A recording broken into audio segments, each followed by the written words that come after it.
Howdy y'all and welcome back. We have a special guest today. We're going to pull a little Forgotten Weapons kind of vibe here on the channel. Pat, bring it on in. Y'all Memenschtuffen folks will recognize this is Pat Houlihan.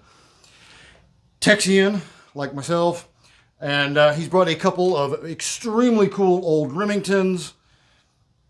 Tell me, how did you come about these? Or these were rescued from various retailers, and most of them were sitting in old, dusty in the corner, like nobody really knows what to do with it. I had found this one in particular. I had found sitting in the corner of the rack, and I said, "Hey, let me check that out." And the guy brought it over, and I opened the action. And he looked at me. He goes, "That's going to go home with you, because you're the 20th person that's come in here and asked about it. You're the first one that's been able to open it." And that's because you have to push this little button right there on the action to get it to come open, and I would not have known. It's not, unless it's something you're familiar with, you're not going to know what to do with it. You're going to get handed this at the range, and you're going to go, huh? Crap. Yeah. So. Yeah, it would otherwise. Yeah, I would never ever have gotten that. So anyway, we're going to take these over to the table and get a closer look. All right, this is a 1946 Remington Model 81, chambered in 300 Savage, and this is a John Browning design. This first came out as the Remington Model 8, and back in I think it was 1908 is when that one came out in the United States. He originally designed this along with the Auto 5 shotgun around 1900, and he took both designs to Winchester, and Winchester was not interested. They, the pump action shotguns, the 1897 was doing just fine. They didn't want to mess with it. So he, of course, carries his stuff over to Belgium, and he goes to FN, and he says, "Listen, I have a rifle and a shotgun. Are you interested?" FN says yes, and FN sells this gun as the FN Model 1900 auto-loading rifle. It came to the United States. Remington picked it up and said, "We'll take it." In 1908, they listed it as it was first listed as the Remington auto-loading rifle, and then it became the Model 8. In, I think, somewhere around 1930 something, the designation changed to the 81 Woodsmaster, and they changed to the 81 Woodsmaster. They gave it. It went from a straight grip to a pistol grip. They fattened up the forend a little bit. They added a tab, a spring tab on the magazine. This is not detachable. This stays here. A spring tab to keep the magazine from wiggling around too much. And and so you have one of the first successful semi-automatic sporting rifles in the United States. Originally chambered in 25, 30, and 32 Remington, and later on they came in and upgraded it with this package and introduced it in 300 Savage, which is this caliber.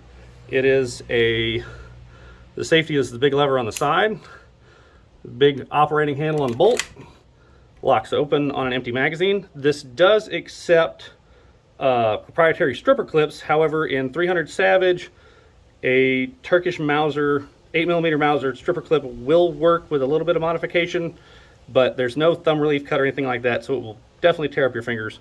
However, it does work. It is a long recoil action. This is the barrel sleeve. Inside of this barrel jacket is a spring that runs all the way down, and it is held on the end by this this nut right here is threaded into the barrel jacket. The barrel itself is this part. So there's a very powerful spring in here, just like a Remington Auto 5, but instead of running down the magazine tube, it runs the length of the barrel. There is a bolt release on this side, just operated by pressing down. And it pushes the magazine follower down. Oh, of course. Okay, pushes the magazine follower down and closes the bolt. The action itself is, like I said, it's long recoil. So the force of the recoil pushes the barrel and the bolt back together, and they stay locked together to a certain point. The bolt will come open, or the barrel will go back forwards, stripping off the empty case. The bolt stays locked back until the magazine pushes up the next round. After that, the bolt comes back forward, picks up the round, chambers it, and locks. They have a rotating bolt right here. It's a 2-lug rotating bolt, and it locks into the barrel extension there on the end. This one, like I said, this one was made in 1946. One of the other features of the Remington Model 81 and the Remington Model 8 is these are takedowns. The screw here that holds on the forearm comes off. Originally, the Remington Model 8, it looked like a sling sole. It was not. It was basically a keyed screw that you flip the key up and you could turn it. However, they went to a captured screw on this model. Take the fore end off and you have an integrated wrench. So the process for this is locking the bolt back to release it from the barrel extension. You take the wrench and you turn it a few times, just like that.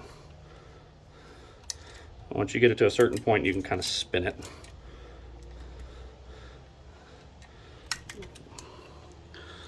Unscrew that, and the whole package, this bolt is captive, so it's not going anywhere. Pull it apart, and you have a package that you can now pack in your bag, put on the train, and take off with. This gives you an idea. This is the barrel extension where the bolt locks in, locking recesses in here. The barrel itself is reciprocating, and that's your long recoil action. So this was a pretty good seller for Remington for a long time. Not as good a seller as what became the Browning Auto 5 shotgun, but anyway, interesting piece of sporting rifle history. Okay, this is also a 1946 Remington Game Master. This one is chambered in 30 Remington. These came out in around 1914. These are designed by John Pedersen, working for Remington at the time. Same guy that designed the Pedersen device for the First World War. Didn't see any use, but anyway,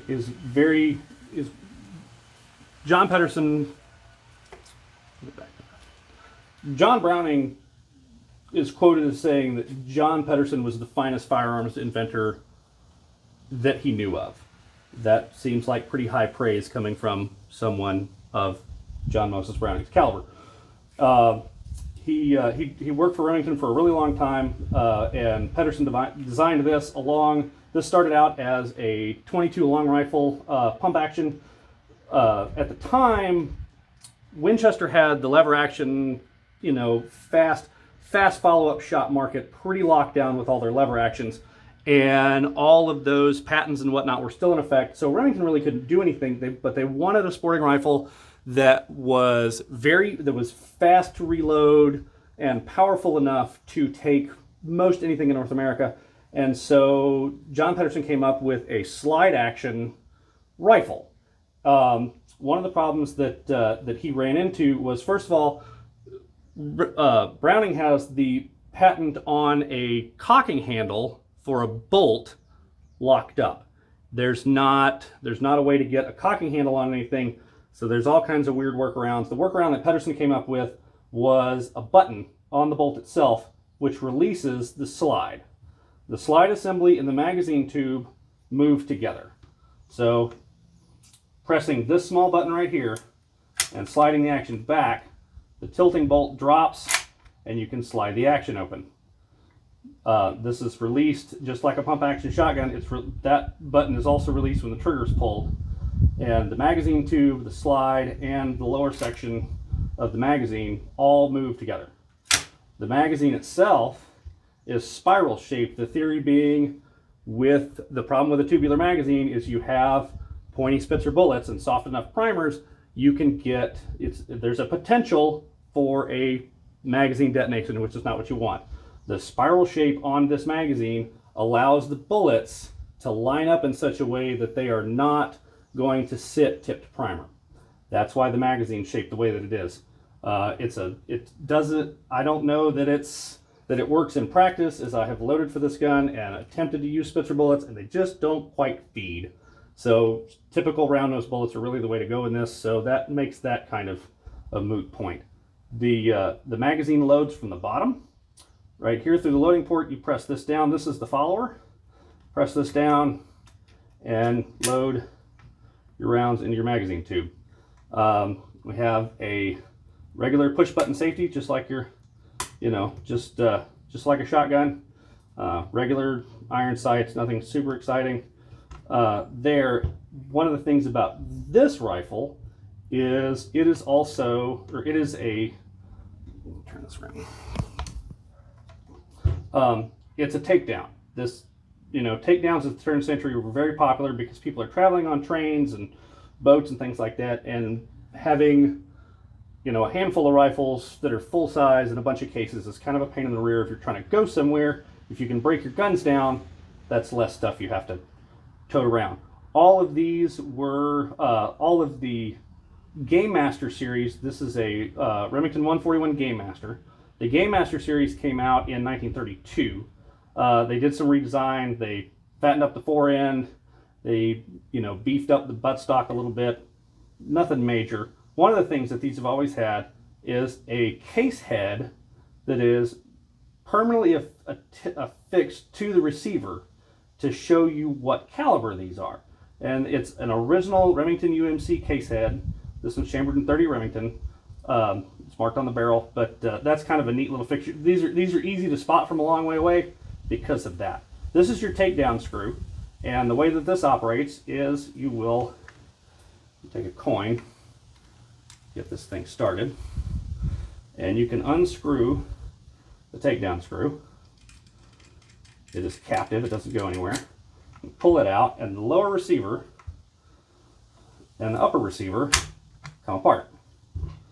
And then you have a package which is significantly more portable than a full-length rifle. So you can stick that in your bag and throw it on the train and off you go.